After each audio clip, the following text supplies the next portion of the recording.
Bismillahirrahmanirrahim. Assalamualaikum warahmatullahi wabarakatuh. Alhamdulillahirabbil alamin. Allahumma sholli wa sallim ala nabiyyina Muhammad.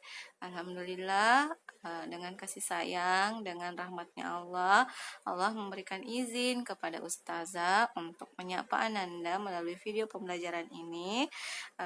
Videonya kali ini adalah materi IPA di kelas 6, yaitu perpindahan energi listrik. Sebelumnya Ustazah mau tanyakan kabarnya Nanda.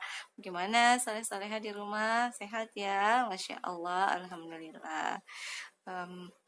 Sebelum kita lanjut, kita berdoa dulu, membaca basmalah dan doa sebelum belajar.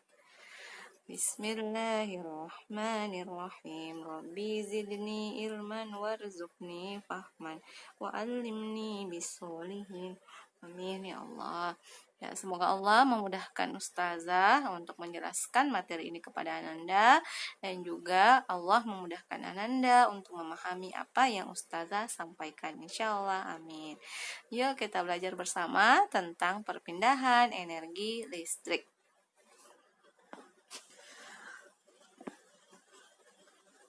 Nah, apa sajakah poin-poin pada pertemuan kali ini? Yaitu, yang pertama, perpindahan energi listrik, yang kedua, penghantar listrik, dan yang ketiga adalah contoh penghantar listrik.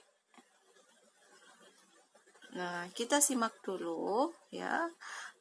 Surah Az-Zariyat ayat 44 yang artinya Bismillahirrahmanirrahim, maka mereka berlaku angkuh terhadap perintah Tuhannya, lalu mereka disambar petir dan mereka melihatnya. Na'udzubillahi min dzalik. Jadi petir merupakan satu contoh listrik yang langsung diciptakan oleh Allah.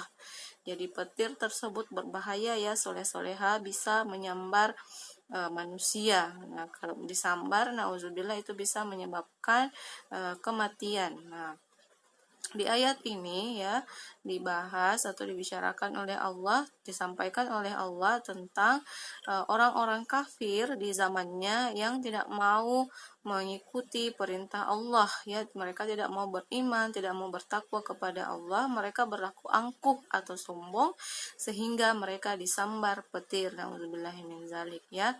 Semoga kita tetap dengan istiqomahan kita ya, tetap istiqomah, beriman, bertakwa kepada Allah, sehingga kelak kita dikumpulkan bersama orang-orang soleh di akhirat kelak, insya Allah, amin. Nah, baiklah, kemudian kita bahas materinya ya. Yang pertama adalah tentang perpindahan energi listrik. Nah, Ustazah mau tanya dulu nih, bagaimana, apakah Ananda tahu ya bagaimana listrik bisa sampai ke rumah Ananda dari pembangkit listrik? Bagaimana bisa sampai ke rumah Ananda? Ya, kenapa bisa sampai ke rumah Ananda? Padahal jauh ya pembangkit listriknya. Baiklah, nah pembangkit listrik tersebut dapat sampai ya, arus listrik tersebut dapat sampai dari pembangkit listrik ke rumah Ananda atau ke rumah Ustazah karena adanya arus listrik. Nah, arus listrik ini ya, coba diperhatikan di gambar. Nah, atau mungkin ada di depan rumah Ananda, itu ada banyak tiang-tiang listrik ya, mungkin Ananda pernah memperhatikan. Nah, di tiang listrik ini terdapat kabel listrik. Nah, yang menghantarkan arus listrik tersebut adalah kabel listrik. Ya, diperhatikan ya, dari pembangkit listrik, kemudian ada kabel ke penaik tegangan, dari penaik tegangan ke saluran transmisi, dari saluran transmisi ke saluran distribusi, hingga sampai di pelanggan listrik, semuanya ini dihubungkan oleh kabel. Nah, diperhatikan gambar yang ada di sebelah kanan ya. Nah, kabel tersebut ya, di dalamnya ada suatu bahan logam. Nah, logam inilah yang menghantarkan arus listrik.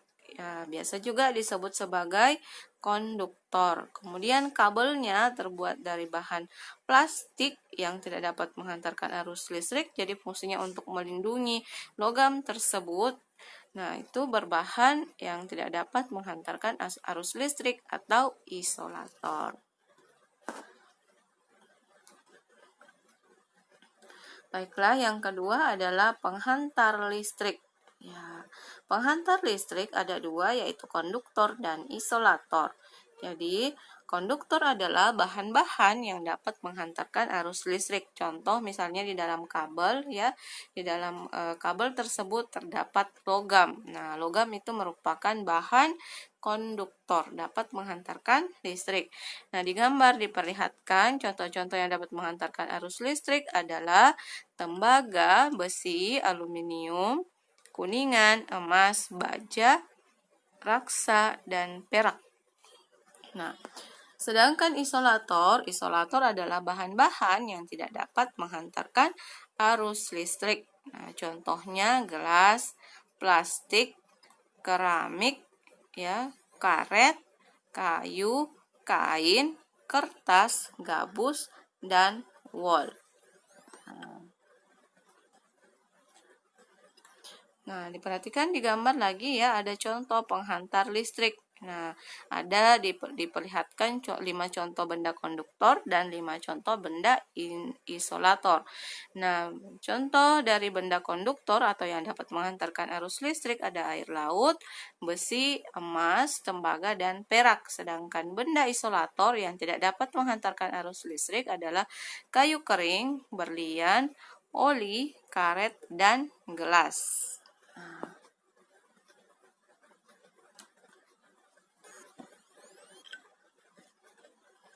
Nah, demikianlah materi yang Ustazah sampaikan pada kesempatan kali ini. Ustazah yakin Ananda mudah untuk memahami ya, karena ini materi pengulangan di kelas sebelumnya. Insya Allah ini untuk mengingatkan Ananda tentang materi konduktor dan isolator. Semoga mudah dipahami oleh Ananda ya. Syukron soleh-soleha atas perhatiannya. Tetap semangat belajar di rumah, melaksanakan ibadahnya, dan membantu orang tua. Sehat selalu ya bersama keluarga di rumah. Assalamualaikum warahmatullahi wabarakatuh.